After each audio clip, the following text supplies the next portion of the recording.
is a Work, Play, Live presentation brought to life through artificial intelligence. Experience the story.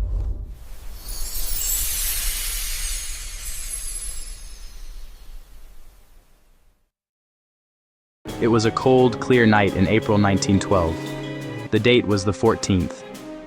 Far out in the Atlantic, beneath a brilliant moonless sky, a magnificent new ship sailed silently through calm black water. This ship was the RMS Titanic, the largest and most luxurious vessel ever built. Hailed for grandeur and innovation, she was promoted as practically unsinkable.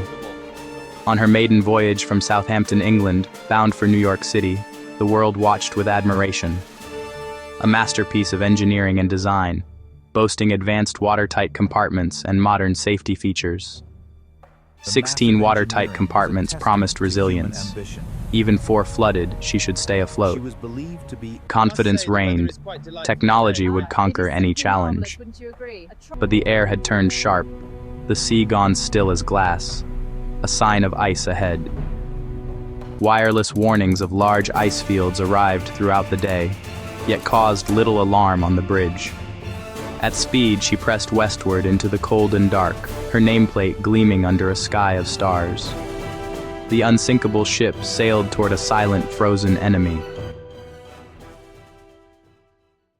Years earlier, in the bustling shipyards of Belfast, Harland and Wolff began the Titanic, crown jewel of the White Star Line. Thousands of craftsmen shaped steel, wood, boilers, and fittings into a true giant of its time. Its scale was breathtaking, human ambition in riveted steel. As tall as a 17-story building, nearly 900 feet long, longer than 3 football fields. Titanic was not just big, it was lavish, rivaling Europe's finest hotels and manor houses. First-class passengers ascended a grand staircase under a beautiful glass dome. There was a swimming pool, a gymnasium, and elaborate dining rooms serving the finest cuisine. Private suites glowed with rich wood paneling, plush carpets, and elegant furnishings. Life in first class meant salons, promenades, fine meals, and constant society. Second class enjoyed comforts akin to first on other ships, its own library, smoking room, and dining saloon. Third class, simpler yet clean and improved, offered good food and spaces for music and dancing. A floating microcosm of society, class divisions were clear, with decks and privileges firmly separated. In an era of optimism, Titanic stood as a symbol of progress and human ambition to master the sea. On April 10, 1912, crowds gathered in Southampton as passengers boarded amid celebration. Officers stood proud, porters hurried with luggage. Brief stops at Cherbourg, then Queenstown, brought more travelers aboard before turning west. With full complement, she set course for New York. On board, routines formed. Reading in the library, exercising in the gym, strolling the boat deck.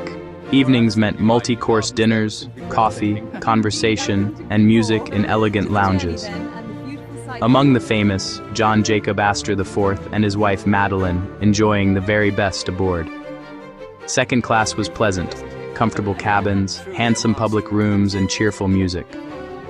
Teacher Lawrence Beasley later wrote of new friends, good food, and a pervasive feeling of safety. Third class thrummed with energy. Irish, Scandinavian, and other European immigrants laughing, singing, playing. Children played on deck as parents spoke of futures in America. Hope carried over the waves. Young Kate Gilnog traveled with cousins, full of optimism. For all aboard, the voyage seemed a wonderful, affordable passage toward new horizons. As the ship steamed west, temperatures plunged and the sea grew eerily still. Multiple ice warnings arrived, yet the radio room was busy with passenger messages. Not all warnings reached Captain Edward J. Smith or his bridge officers. In the crow's nest, Frederick Fleet and Reginald Lee strained their eyes into the moonless black. Without binoculars, the key left behind in Southampton, their task was harder still. In calm seas, no breaking waves marked an iceberg's base. Danger hid in the dark. At approximately 11:40 p.m., Fleet saw a shape. A mountain of ice loomed, darker than the night. Iceberg right ahead. Hard starboard. Engines were ordered into reverse as Titanic slowly began to turn. For 37 tense seconds, hope flickered, then a grinding, scraping sound ran along the hull. Steel plates buckled, rivets popped, long seams opened. Water flooded 6 compartments. The unsinkable ship was fatally wounded. Quick announcement before we continue the story. If you're enjoying this documentary and want to support the channel, consider buying me a coffee. Your support helps us create more historical stories like this. The link is in the description. Now, back to the show. For many, the impact felt like a gentle bump. Below, boiler rooms and the mailroom filled rapidly. Workers fled for their lives. After inspection, Andrews delivered grim news. The ship would sink in less than 2 hours. Lifeboats were uncovered. Women and children called on deck. Only 20 boats, enough for about half, still met outdated regulations. Many hesitated to trade a vast, well-lit liner for a small boat in freezing darkness. Confusion and poor training sent early boats down half full, a tragic mistake. Wallace Hartley's musicians played cheerful tunes, then hymns, to calm terrified passengers. Radio operators Jack Phillips and Harold Bride sent frantic distress calls to any ship within reach. By 2 a.m., the bow was nearly under. The stern lifted into the night. The lights died. With a roar of metal, the ship broke between the third and fourth funnels. The stern paused, then plunged swiftly into the icy depths. At 2:20 a.m., April 15, 1912, Titanic vanished, leaving hundreds struggling in the freezing sea. Then, the ocean fell silent. RMS Carpathia, under Captain Arthur Rostron, turned immediately, 58 miles to go through deadly ice. At dangerous speed, they raced 4 hours, readying blankets, hot drinks, and medical supplies. At dawn, they found only boats and survivors. Titanic was gone. 705 were rescued, shivering, exhausted, grieving. Over 1,500 perished. Survival favored first-class women and children, while fewer than a quarter in third survived. Inquiries probed speed, ignored warnings, lifeboat shortages, and a poorly managed evacuation. Reforms followed. Lifeboats for all, mandatory drills, the International Ice Patrol, and 24-hour radio watches. News shocked the world. Memorials rose. The story became a modern myth about pride, tragedy, and nature's power. Retold in books, poems, songs, and even a film within a month, public fascination surged. In 1985, Dr. Robert Ballard's team found the wreck using sonar and an unmanned submersible.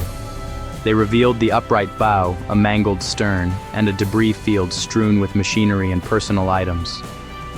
Artifacts and exhibits linked us to lives aboard, sparking debate over recovery versus leaving a maritime grave undisturbed. Microbes form rusticles, the wreck decays, fueling urgent efforts to study and preserve its story. Titanic is more than a shipwreck. It mirrors our era's confidence and the limits of human pride.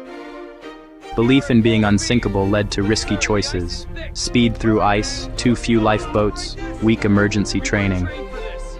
The sinking reminds us to respect nature's unforgiving power. Today's lifeboats for all drills, ice patrols, and radio watches are Titanic's lasting legacy. We remember Captain Smith's courage, the musician's selflessness, and Benjamin Guggenheim's quiet dignity. We honor third-class families whose hopes for a new life were lost to the freezing Atlantic. Faces and names turn statistics into lives, courage, sacrifice, and bonds that connect us all. The story challenges our relationship with technology and the need to be prepared for the unexpected. The great ship rests in darkness, yet its warning endures for future generations. Explore further through books, documentaries, and museum exhibits that keep these memories alive. Titanic's legacy resonates, a sobering reminder of humility, preparation, and life's fragility at sea. If this story moved you, like the video, subscribe for more history, and share your thoughts in the comments.